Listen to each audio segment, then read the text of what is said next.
जय जय रघुवीर समर्थ. शुका सारिखे पूर्ण वैराग्य जाचे, वसिष्ठा परिज्ञान योगेश्वराचे, कवी वाल्मिका सारिखा मान्यैसा, नमस्कार माझा सद्गुरु रामदासा. मला वाटते अंतरित्वा वसावे, तुझ्या दासबोधास त्वा बोधवावे. अपत्या परिपाजवी प्रेमरसा, महाराजया सद्गुरु रामदासा. गुरुर्ब्रह्मा गुरुर्विष्णू गुरुर्देवो महेश्वरः, गुरुः साक्षात् परं ब्रह्म तस्मै श्री गुरवे नमः. जय जय रघुवीर समर्थ. दशक 11 समास 6 महंत लक्षण. माग राजकारण निरूपण नावाचा जो समास सांगितला त्याला जोडूनच हा समास आहे आणि त्या राजकारण निरूपणातील अनेक सद्गुणांचा प्रत्यय या समासामध्ये त्या समाजाचं नेतृत्व करणाऱ्या महंतामध्ये अभिप्रेत आहे. म्हणजे राजकारण निरूपण यामध्ये जो काही उपदेश समर्थांनी केलेला आहे तो सर्वच्या सर्व आत्मसात केलेल्या एका सामाजिक, धार्मिक आणि आध्यात्मिक पुढाऱ्यानं कसं असायला हवं, म्हणजेच महंतानं कसं असायला हवं याचं विशेष दिग्दर्शन इथं समर्थांनी केलेलं आहे. महंतांसाठी हा अत्यंत महत्वाचा समास आहे.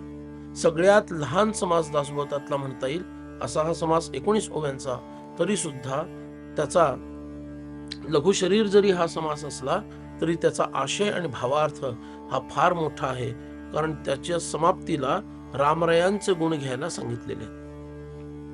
समर्थांच्या काळामध्ये लिखाणाला, वाचनाला, अध्ययनाला खूप महत्व होतं. त्यामुळं समर्थांना जो अभिप्रेत असणारा महंत आहे या महंताचं लेखन उत्तम असलं पाहिजे. त्याला जे लिहिलेलं आहे ते शुद्ध आहे की नाही हे तपासून त्यांनी शेवटची प्रत तयार करायला हवी. ते शोधून झाल्यानंतर वाचताना त्यांनी शुद्ध वाचलं पाहिजे. ह्रस्व दीर्घ याचा उच्चार त्याचा उचित असला पाहिजे. वाचता वाचता चुकू नये. स्वतःच्या मनातले कुठले तरी शब्द किंवा अक्षर घालू नये किंवा असलेली अक्षर शब्द गाळू नये. अशा पद्धतीनं त्याचं वाचन असायला हवं. खूप द्रुतगतीनं नको, खूप संथ गतीनं नको, खूप खालच्या पट्टीमध्ये नको, खूप वरच्या पट्टीमध्ये नको, अशा मध्यम स्वरूपाचं त्याचं वाचन, बोलणं असलं पाहिजे.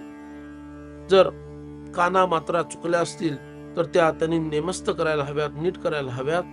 ज्या पद्धतीनं लिखाण चाललेलं आहे तीच ढब त्यांनी पुढं चालवली पाहिजे आणि मध्ये मध्ये सुंदर रंगांचा उपयोग करून काही कलाकृती, चित्र, सौंदर्य त्या आपल्या ग्रंथामध्ये निर्माण केलं पाहिजे. ज्याला त्यातला गर्भित अर्थ सांगता येत नाही आणि जे सांगायचं ते धडही इतरांना समजावून सांगता येत नाही, तर अशा माणसाला महंत बनता येणार नाही. लोकांना अवघड विषय सोपे करून सांगता आले पाहिजे, त्यातलं मर्म सांगता आलं पाहिजे. आणि म्हणून समर्थांना अभिप्रेत असणारा महंत हा सामाजिक, राजकीय अशी कार्य करणारा असला तरी त्याला अधिष्ठान हे धर्म आणि अध्यात्माचं आहे. म्हणून हरिकथा निरूपण, नेमस्तपणे राजकारण वर्तायाचे लक्षण तेही असावे, हे समर्थांनी सांगितलं. मागच्या समासामध्ये राजकारणाच्या संदर्भात जे सांगितलं, राजकारण हा समर्थांनी निर्माण केलेला शब्द आहे. नाहीतर शास्त्रामध्ये दंडनीती, राजनीती किंवा नीती असा शब्द वापरला जातो. म्हणून इथं राजकारण म्हणजे it is not just politics. आजच्या दृष्टीनं ज्याला आपण पॉलिटिक्स म्हणतो एवढाच त्याचा अर्थ नाही. पॉलिटिक्सचा अंतर्भाव त्याच्यात आहे, पण म्हणजेच केवळ राजकारण नाही, तर राजकारणामध्ये धर्म आणि अध्यात्म आहे. म्हणून म्हटलं हरिकथा निरूपण आणि नेमस्तपणे राजकारण. हरिकथा म्हणजे सगुणाचं भजन, पूजन. निरूपण म्हणजे निर्गुणाचं अध्ययन, वेदांताचा अभ्यास. हे समजून नेमस्तपणे राजकारण म्हणजे राज्यकारण, राष्ट्राची उन्नती होण्यासाठी जे जे करणं आवश्यक आहे ते सर्व म्हणजे राजकारण. राष्ट्राला त्या त्या परिस्थितीमध्ये त्या त्या वेळेला ज्या ज्या गोष्टींची आवश्यकता आहे त्या त्या गोष्टी करणे म्हणजे राजकारण आहे. It is not just politics. म्हणून समर्थांनी त्याला नेमस्तपणे राजकारण म्हटलं. आणि कसं कधी वागावं हे लक्षणही त्या महंतामध्ये असायला हवं. कधी सौम्यपणे वागावं लागतं, कधी कधी कठोरपणे वागावं लागतं, कधी माघार घ्यावी लागते, कधी आक्रमण करावं लागतं, हल्ला चढवावा लागतो, कधी शांत राहावं लागतं, मौन पाळावं लागतं, तर कधी घडाघडा बोलावं लागतं. ज्या परिस्थितीमध्ये जे करणं आवश्यक आहे ते सर्व त्याला करता आलं पाहिजे. प्रत्येक वेळेला एकच पद्धत, एकच फॉर्म्युला, एकच फॉर्मॅट असत नाही. जिथं शांत बसायचंय तिथं शांत बसता आलं पाहिजे, जिथं घडघडा बोलायचंय तिथं पुढाकार घेऊन बोलता आलं पाहिजे. अशा पद्धतीनं, कारण तो समाजाचं नेतृत्व करणार आहे, तो कदाचित राष्ट्राचं नेतृत्व करणार आहे, तो संप्रदायाचं नेतृत्व करणार आहे, तो एक आध्यात्मिक, धार्मिक आणि सामाजिक पुढारी आहे, नेता आहे. म्हणून त्याचं वागणं त्या पद्धतीनं असायला हवं. वर्तायाचे लक्षण तेही असावे. मग पुढे म्हटलं, काय विचारायचं हेही कळलं पाहिजे, काय सांगायचं हेही कळलं पाहिजे. वेगळे वेगळे अर्थ, त्या अर्थछटा व्यक्त करता आल्या पाहिजेत. आणि असं करून सगळ्यांना समाधानी त्याला करता आलं पाहिजे. त्यांच्या सर्वांच्या जिज्ञासा त्या महंताला पूर्ण करता आल्या पाहिजेत. कुणालाही अनुत्तरित ठेवता कामा नये. शंका, आशंका, संदेह, भ्रम, चिंता, दुःख, अज्ञान, भ्रांती, शोक, मोह, क्रोध या सर्वांचं निराकरण या महंताला करता आलं पाहिजे. दीर्घ सूचना आधी कळे. काय होणार आहे त्याला पटकन कळतं. सावधपणे, तर्क प्रबळे. अशा परिस्थितीमध्ये गोष्ट हाताबाहेर जाऊ द्यायची नसेल तर काय पटकन आपल्याला निर्णय घ्यायचा आहे. एखादी गोष्ट रोखण्यासाठी काय प्रयत्न करावे लागेल, किंवा ती रोखता येत नसेल तर किमान तिचा कमीत कमी दुष्परिणाम कसा घडेल याच्यासाठी काय प्रयत्न करायला पाहिजे. सावधपणे, तर्क प्रबळे असा तो सर्व सावध असतो आणि जाण जाणून निवळे यथायोग्य. आणि सर्वांना तो निवळतो. सर्व किलमिश असतं. जो काही अंधकार पसरलेला असतो, हे सर्व गोंधळ माजलेला असतो. समाजामध्ये या घटना वेळोवेळी घडत असतात आणि सध्याच्या काळात तर त्या फारच घडतात. मीडियाच्या माध्यमातून हे सगळं घडतच असतं. म्हणून त्या सर्वांना तो यथायोग्यपणे हाताळू शकतो. ऐसे जाणे जो समजतो तोची महंत बुद्धिवंत. कधी कसं वागायचं, काय करायचं हे ज्याला नीट कळतं त्यालाच बुद्धिवंत म्हणतात. या वेगळे अंतवंत सगळं काही. आणि हे ज्याला जमत नाही तो महंत होण्याच्या योग्यतेचा नाही, त्याचा अंत निश्चित आहे. ताळ वेळ तान माने प्रबंध कविता जाड वचने मज्जालसी नाना चिन्हे सुचती जया. मज्जालसी मध्ये म्हणजे मोठ्या सभांमध्ये ती सभा पडू द्यायची नाही, ती सभा यशस्वी बनवायची. याच्यासाठी जे जे म्हणून काही करायला हवं.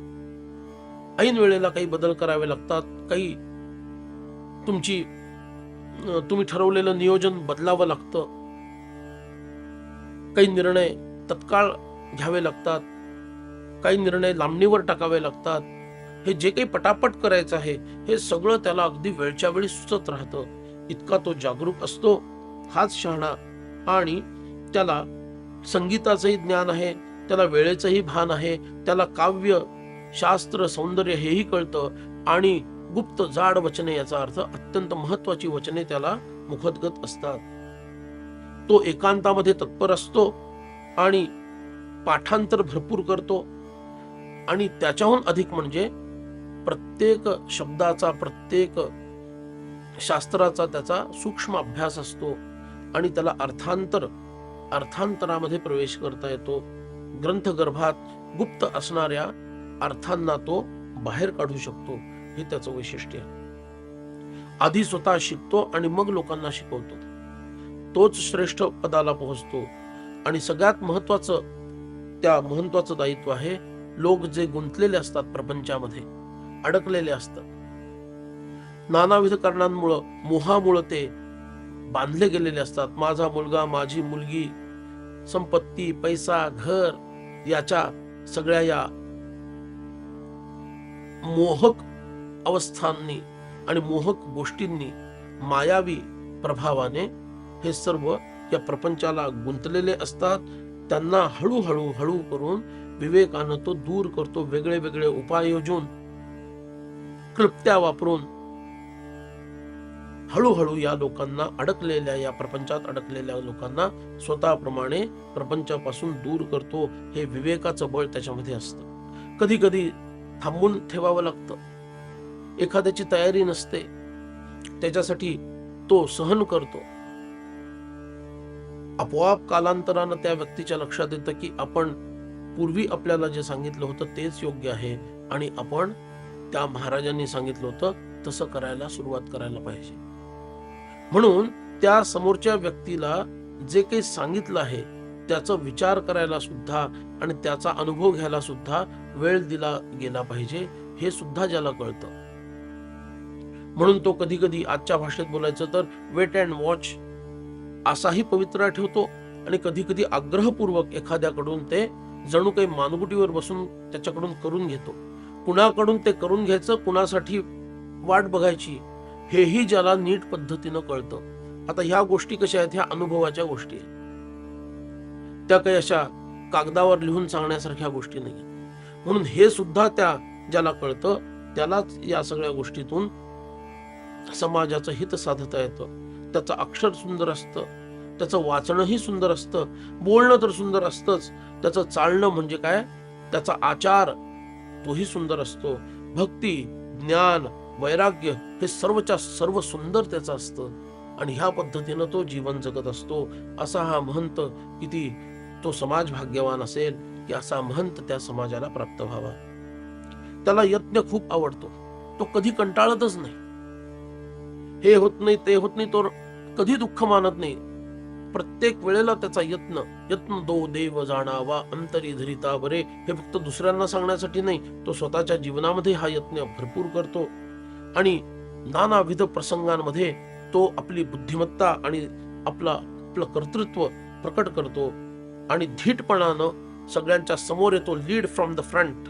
नेत्यानं पुढे येऊन आव्हान पेलायचं असतं. आव्हान समोर आलं की हा सगळ्यांच्या मागे लपणार आणि अनुकूल परिस्थिती असली की मी लीडर आहे, मी नेता आहे म्हणून पुढे येणार.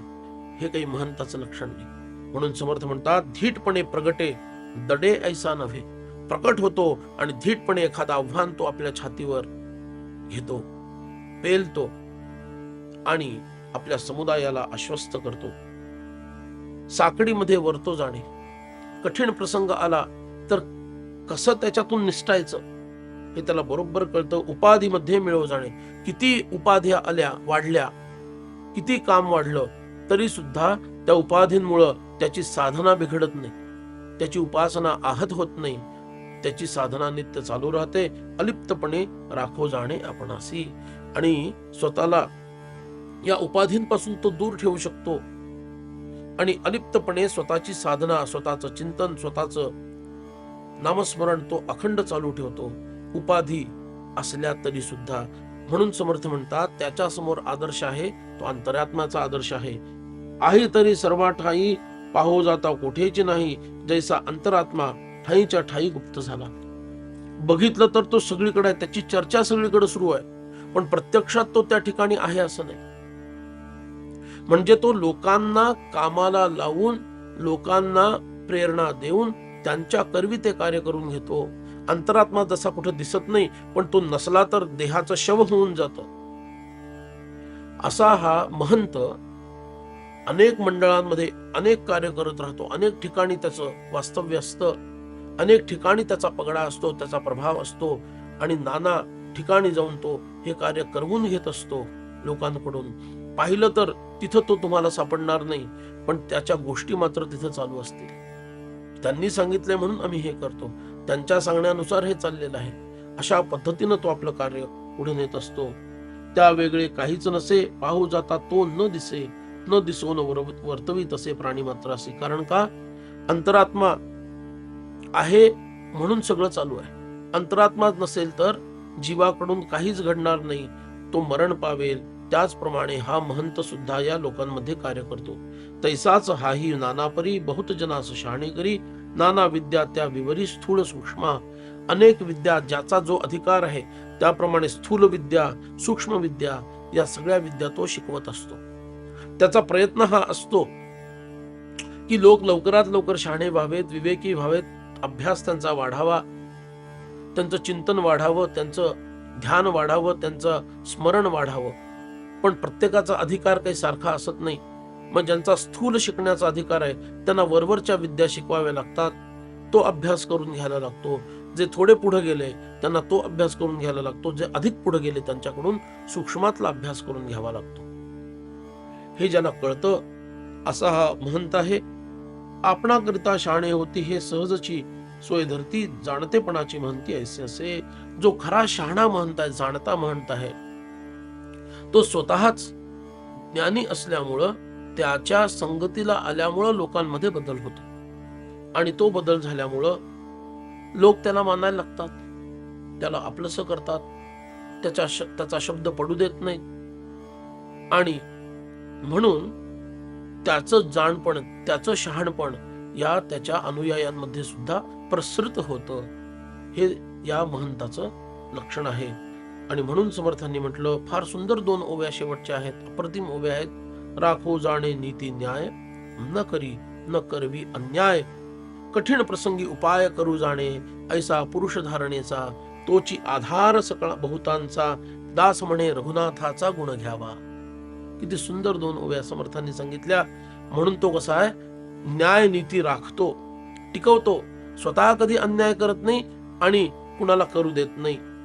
आणि अत्यंत कठीण प्रसंग जरी आला तरी त्याच्यातून बाहेर कसं सुटायचं याचा उपाय त्याला अखंड ज्ञात असतो आणि तो उपाय तो योजत असतो. म्हणून समर्थ म्हणतात, आतापर्यंत या 18 ओव्या तुम्हाला सांगितल्या, या सगळ्या ठीक आहेत, पण एका ओवीमध्ये जर या संपूर्ण समासाचं सार समजून घ्यायचं असेल तर मी ती शेवटची ओवी तुम्हाला सांगतो. म्हणून समर्थ म्हणतात, ऐसा पुरुष धारणेचा.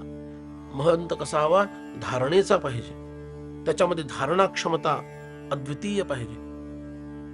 ज्ञान विज्ञान भक्ती वैराग्य नीती न्याय मर्यादा शास्त्र आचार विचार उच्चार या सगळ्याची धारणा त्याच्यामध्ये असली पाहिजे.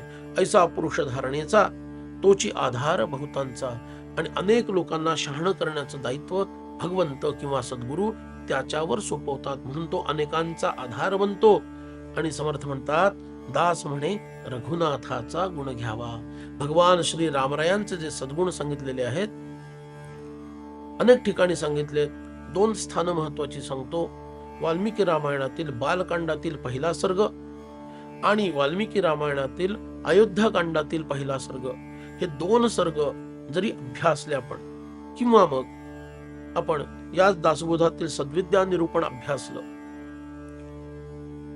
आणि याच दासबोधातील निस्पृह लक्षण अभ्यासलं, तर आपल्या लक्षात येईल की रामरायांचे कोणते कोणते सद्गुण आहेत. दास म्हणे रघुनाथाचा गुण घ्यावा. समर्थ म्हणतात, अरे रामरायांचे अनंत गुण आहेत, किती गुण घ्याल, एक तरी गुण घ्या.